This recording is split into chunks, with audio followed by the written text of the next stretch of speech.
Measurement. Another dilemma of measurement. Objective tests.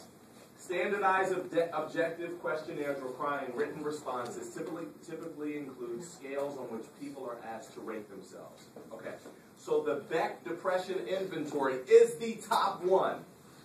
All right, the Beck Depression Index, the inventory, is very good. All right, it asks you a series of questions about how moody you feel. In the morning, do you feel, on a scale of 1 to 5, do you feel 1, 2, 3, 4, 5, and 5 being great? In the evening, do you feel blah, blah, blah, blah, blah, blah, blah? And then you would have a scale or a score, and based on the score, you would actually be evaluated as being either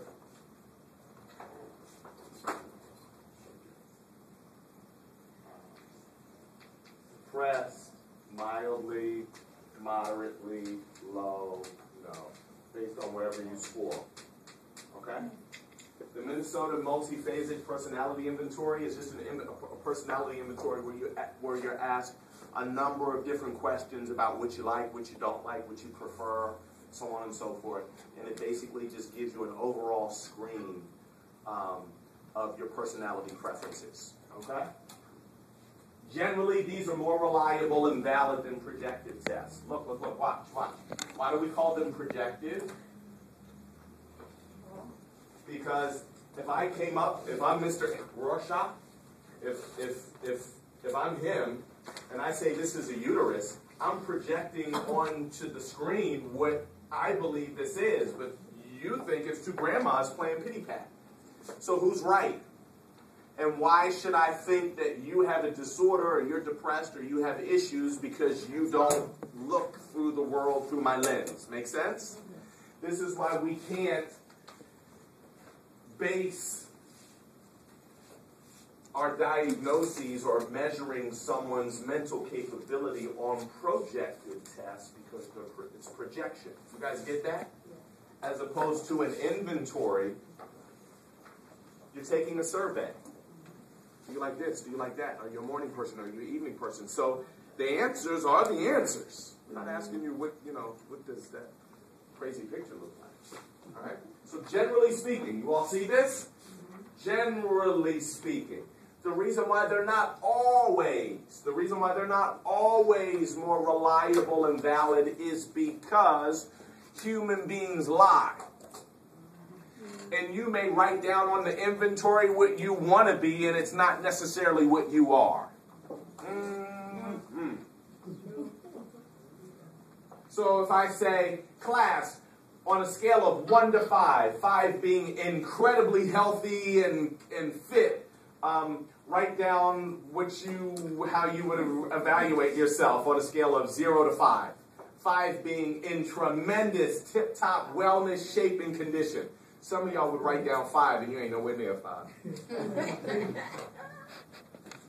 Some of y'all will put down a 4 and you haven't been down to the gym in 4 months. That's what the 4 represents, the fact that you took a 4-month layoff from the gym. That's the reason why it's not always accurate, because we lie. And that's the difference. I think somebody last week spoke of the word persona. We have an authentic self, which is our real self, and then we have this thing called our persona, where we want people to think that we're a certain way. And watch this, and oftentimes we're the first ones that we lie to. Y'all didn't get that. Yes, we did.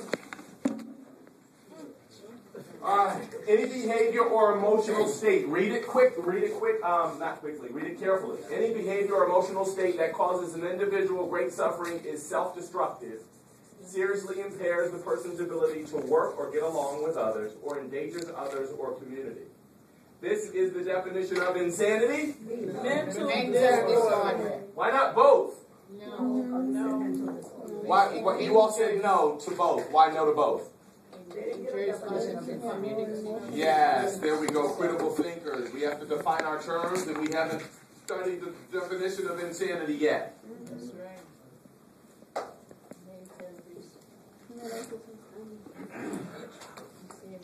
Chantel, how am I doing? Am I moving quick enough for you? right, so slow down. I'm not slowing down. You done leaned into me.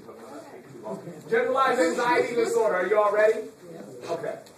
Generalized anxiety. All right, now this is what I need you to do. You can either take notes or you can just number the disorders. Okay? Just number the disorders and write down some of the facts or the characteristics of each disorder. Make sense? Because you're probably going to see them again. Okay. The difference between ordinary anxiety and an anxiety disorder. Anxiety is just the simple process of getting nervous, managing pressure, managing expectations, sweaty palms, irritable bowel disorder. All right? Any athletes in here? Any dancers? Yes. Any entertainers? Actresses? Actors? Okay, but we have some athletes. One of the characteristics that is normal before all athletic activity is to start getting sweaty palms. And when we start getting sweaty palms, we're processing stress, and what happens is, most of the time we get irritable bowel disorder.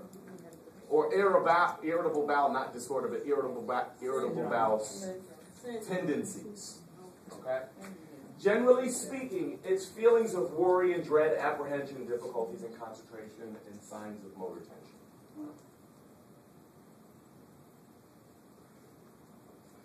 Possible causes: genetic predisposition and experience, nature and nurture.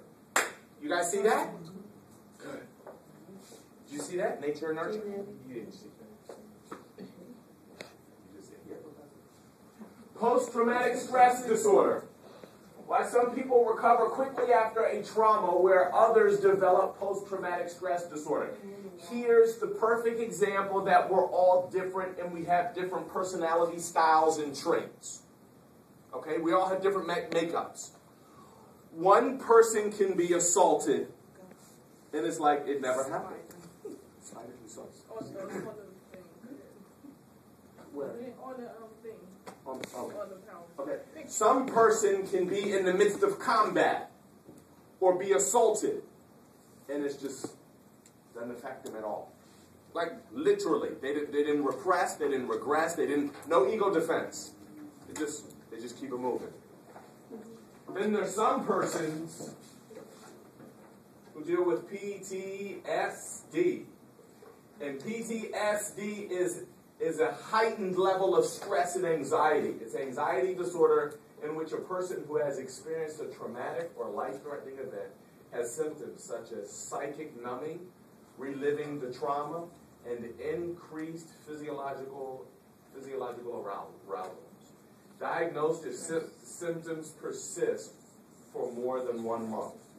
Got it? Mm-hmm. Circle that. You don't have a diagnosis unless it's longer than a month. So you come into me and you start talking to me about your responses to the earthquake or Hurricane Martha. And Hurricane Martha then came through your neighborhood and, shook your house.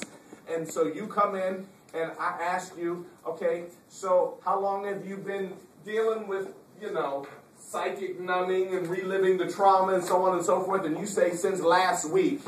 Does the person have PTSD? No. Why? Because according to the DSM, according to the American Psychiatric Association's definition of PTSD, you have to show the symptoms for over a month. Got it? Mm-hmm. Isn't that great that we have a structure of how we can be diagnosing folk? We just can't say, oh, he's got ADD. Oh, she's got PTSD. Oh, but there has to be a check and balance that you meet to give somebody whether or not to give somebody a diagnosis or not. Aren't you guys glad that we have that? Yes. Panic disorder, any anxiety disorder in which a person experiences reoccurring panic attacks, periods of intense fear, and feelings of impending doom or death, accompanied by physiological symptoms such as rapid heartbeat and dizziness. Check this out. This is something that does not have to be remembered. It doesn't have to be an event that they went through like post-traumatic stress. This can be a random encounter. They're just having a panic attack because somebody put mustard on their mustard on their hot dog. It doesn't remind them of anything. It doesn't have any they're just having a panic attack. No, no. Because there's a spider on the desk, right?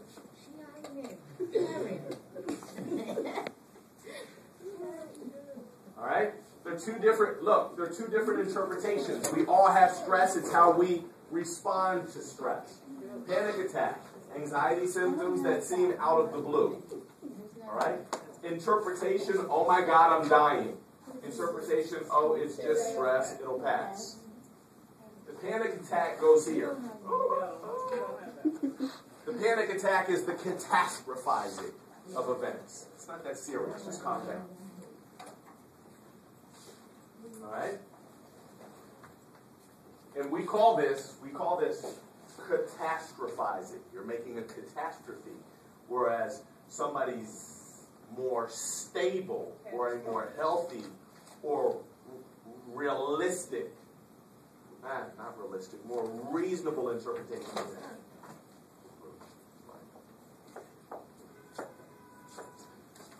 Which group of people do you think have the longer lifespans? These people or these people? Down below. That's good.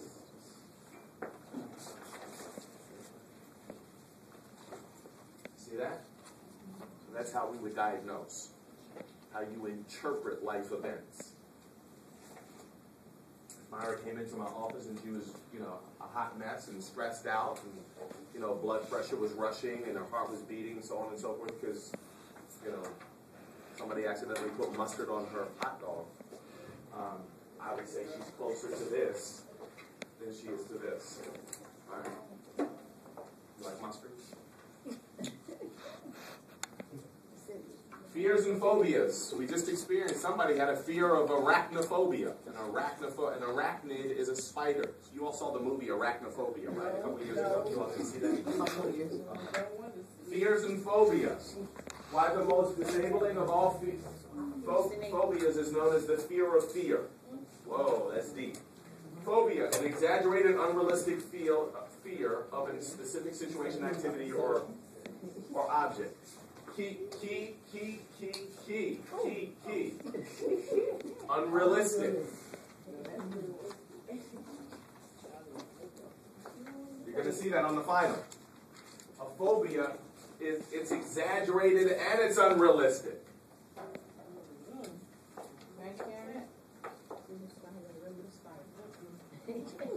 Social phobia. Individuals become extremely anxious in situations in which they will be observed by others. Social anxiety or social phobia disorders.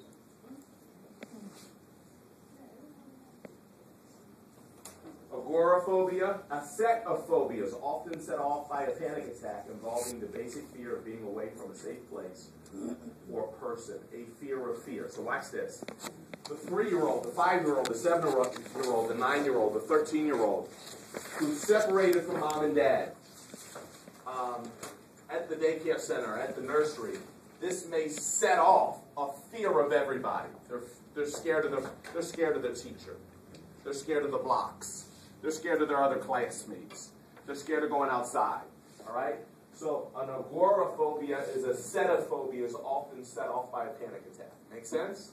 Okay, so you have your general phobia, you have social, and then you have group. You got it?